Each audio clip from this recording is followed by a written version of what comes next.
3월 23일 새벽 예배를 하나님께 드리겠습니다. 오늘 우리에게 주신 하나님의 말씀 마태복음 23장 13절에서 28절의 말씀입니다. 화 있을진저 외식하는 서기관들과 바리새인들이여, 너희는 천국 문을 사람들 앞에서 닫고 너희도 들어가지 않고 들어가려 하는 자도 들어가지 못하게 하는도다. 화 있을진저 외식하는 서기관들과 바리새인들이여, 너희는 교인 한 사람을 얻기 위하여 바다와 육지를 두루 다니다가 생기면 너희보다 배나 더 지옥 자식이 되게 하는도다. 화 있을진저 눈먼 인도자여, 너희가 말하되 누구든지 성전으로 맹세하면 아무 일 없거니와 성전의 금으로 맹세하면 지킬지라 하는도다. 어리석은 맹인들이여, 어느 것이 크냐? 그 금이냐? 그 금을 거룩하게 하는 성전이냐? 너희가 또 이르되 누구든지 제단으로 맹세하면 아무 일 없거니와 그 위에 있는 예물로 맹세하면 지킬지라 하는도다. 맹인들이여, 어느 것이 크냐? 그 예물이냐? 그 예물을 거룩하게 하는 제단이냐? 그러므로 제단으로 맹세하는 자는 제단과 그 위에 있는 모든 것으로 맹세하며, 또 성전으로 맹세하는 자는 성전과 그 안에 계신 이로 맹세하며, 또 하늘로 맹세하는 자는 하나님의 보좌와 그 위에 앉으신 이로 맹세함이니라. 화 있을진저 외식하는 서기관들과 바리새인들이여, 너희가 박하와 회양과 근처에 11조는 드리되 율법에 더 중한 바 정의와 긍휼과 믿음은 버렸도다. 그러나 이것도 행하고 저것도 버리지 말아야 할지니라.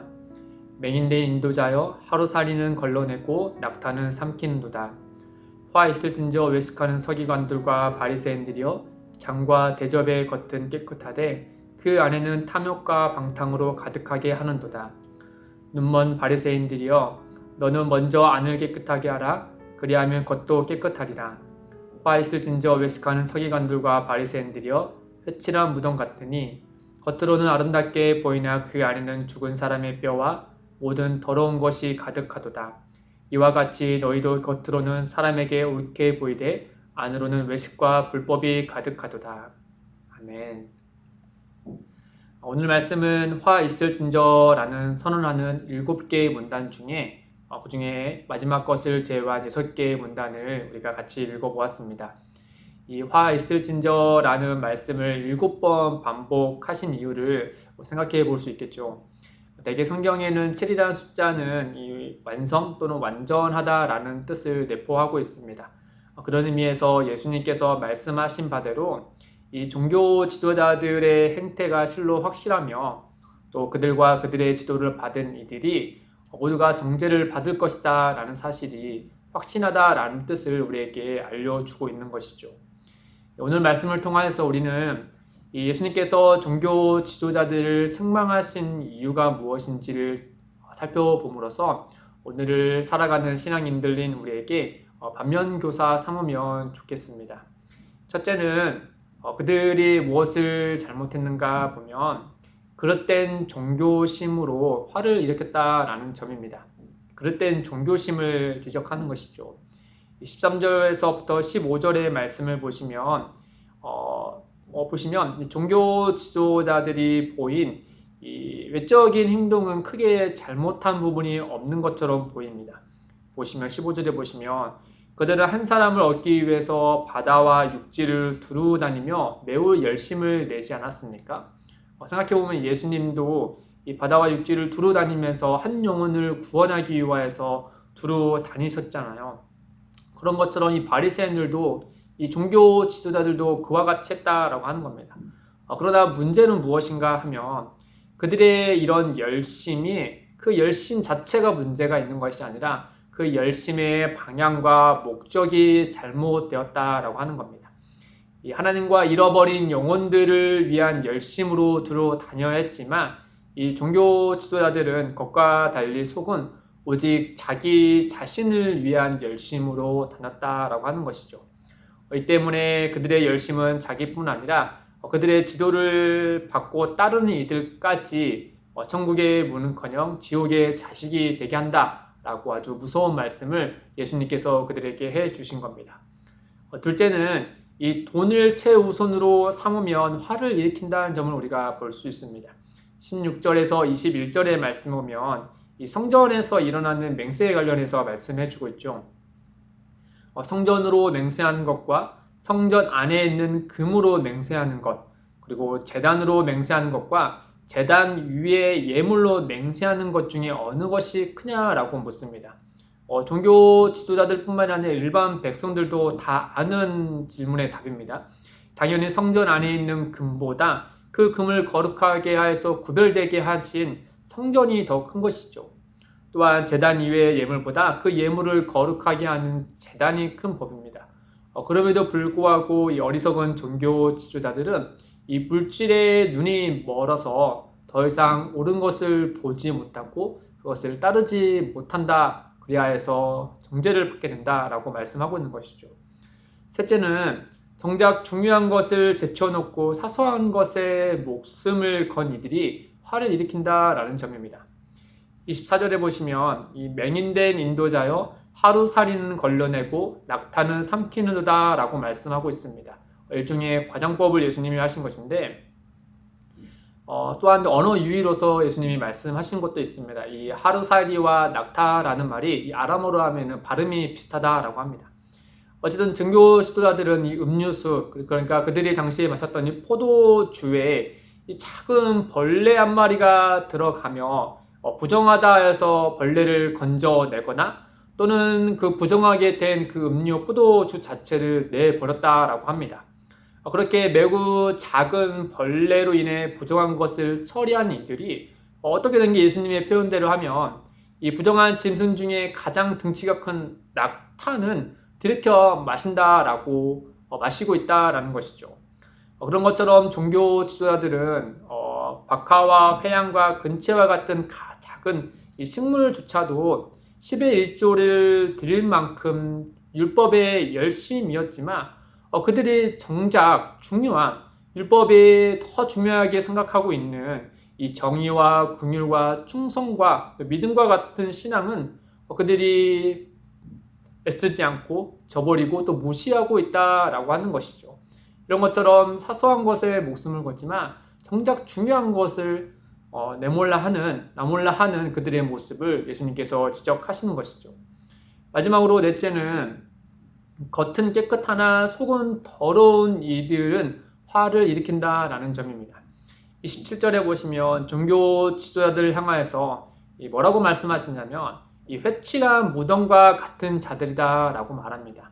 이 겉과 속의 다름을 이렇게 표현하신 것인데 아무리 무덤의 문을 화려하고 아름답게 꾸미더라도 누구나 알듯이 무덤 안에는 죽은 사람의 뼈와 또 그 식체가 썩음으로 인한 악취가 나는 법이지 않겠습니까? 지금 종교 지도자들이 겉은 하나님 앞에서 의로운 것처럼 보이지만 속은 하나님 보시기에 온갖 죄악이 또 더러움이 가득한다는 것을 예수님이 이 회칠한 무덤과 같다라는 표현으로 그들에게 말씀하고 있는 것이죠. 예수님은 이러한 종교 지도자들의 행태를 보면서 그들을 향하여서 외식하는 자, 어리석은 맹인들이다 라고 계속해서 반복하여 말씀하고 있죠. 특별히 맹인이다 라고 하면 비유로 말씀하신 것이죠. 생각해보면 맹인들은 앞을 보지 못하는 이들이지 않습니까? 그들은 자신들이 가야 할 길뿐만 아니라 다른 사람의 길을 안내해 줄 수 없는 이들입니다. 그런데 문제는 이 맹인들이 희미하게 보이는 것 또는 보이지 않는 것을 보이는 것처럼 마치 믿고 확신하게 되며 문제가 일어나기 마련이죠. 종교 지도자들이 지금 그러하다라고 하는 겁니다. 그들은 율법을 가까이 하고 율법을 철저히 지킴으로 하나님의 뜻을 알고 그것을 보았다라고 확신하고 있지만 예수님이 보실 때는 그저 보이지 않는 눈으로 보이는 것을 확신하고 있는 어리석은 맹인들과 같다라고 그들을 지적하여 말씀하고 있는 것입니다. 우리가 앞서서 말씀을 계속해서 살펴보았듯이 그들은 율법을 보는 렌즈를 갖지 못했습니다. 그리스도를 중심으로 하여서 율법을 보았을 때 그 하나님의 참뜻을 알 수 있지만 그들은 생각해보면 그릇된 잘못된 렌즈를 끼고 말씀을 본 것이죠. 그건 바로 무엇이냐? 자기를 위한 것이었습니다. 자기를 높이기 위한 자기 중심적인 자세로 말씀을 보니 이와 같은 일이 벌어진 것이겠죠. 사랑하는 성도 여러분, 생각해보면 우리도 종교 지도자들과 다를 바 없을 뿐 아니라 또 지금 그와 같은 어리석음에 빠져 있지 않은지는 모르겠습니다.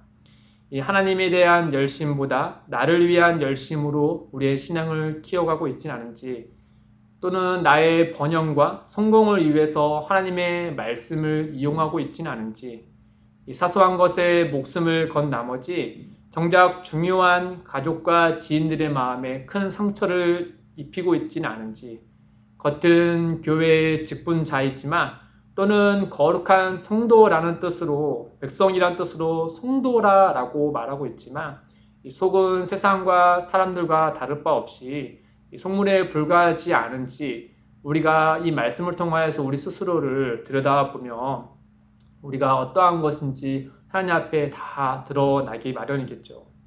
사랑하는 성도 여러분, 주님께서 이 화 있을진저라고 말씀하신 의미는 단지 그들을 정죄하기 위한 뿐이 아니었습니다. 이 말에 내포하는 의미 중에 하나는 단연 이 단호한 정죄하다라는 뜻을 갖고 있습니다. 그러나 이 의미와 동시에 다른 의미가 하나 더 있는데 그건 바로 무엇인가? 매우 슬프다라는 뜻입니다. 그러니까 화 있을진저라는 말을 예수님께서 매우 슬프다라는 말로 표현할 수 있다라고 하는 것이죠. 주님은 진심으로 종교 지도자들의 어리석음에 대해서 슬퍼하셨습니다. 그리고 우리가 알고 있듯이 그들뿐만 아니라 우리뿐만 아니라 그들을 이용하여서도 십자가 지셨죠. 우리 주님은 어쩌면 지금 우리를 위해 슬퍼하고 계실지도 모르겠습니다. 우리 모두가 더 늦기 전에 우리의 마음을 돌이키고 하나님의 진심을 닮아가는 성도가 되었으면 좋겠습니다. 그 은혜를 사모함으로 오늘 이 기도의 자리로 나아가시기를 주님의 이름으로 축복드립니다. 함께 기도하겠습니다. 사람의 마음을 중심에 보시는 하나님 아버지, 우리의 마음이 지금 어떠합니까? 주님, 우리의 어리석음을 용서하시고 불쌍히 여겨주십시오. 우리 안에 그릇된 종교심과 또 하나님보다 돈을 사랑하는 마음, 내 번영을 위해 하나님을 이용하려는 어리석음이 있다며 주님, 우리가 이 시간 속히 회개하여 돌이킬 수 있도록 은혜를 더하여 주옵소서. 이제는 오직 주님을 사랑함으로 주신 말씀을 행할 수 있도록 성령 하나님께서 우리의 삶을 인도하여 주옵소서. 감사하며 예수님의 이름으로 기도드립니다. 아멘. 오늘도 두 가지의 기도 제목을 두고 함께 기도하겠습니다. 첫째, 마음을 감찰하시는 하나님 앞에 날마다 겸손하게 하시고 마음과 행위가 주님 앞에 정직하고 순결하게 하소서. 둘째, 기쁨이 되는 교회가 화려함보다 정직함을, 능력보다 순결함을, 물질보다 하나님의 지혜를 구하고 찾게 하소서. 이를 위해 함께 기도하며 나아가겠습니다.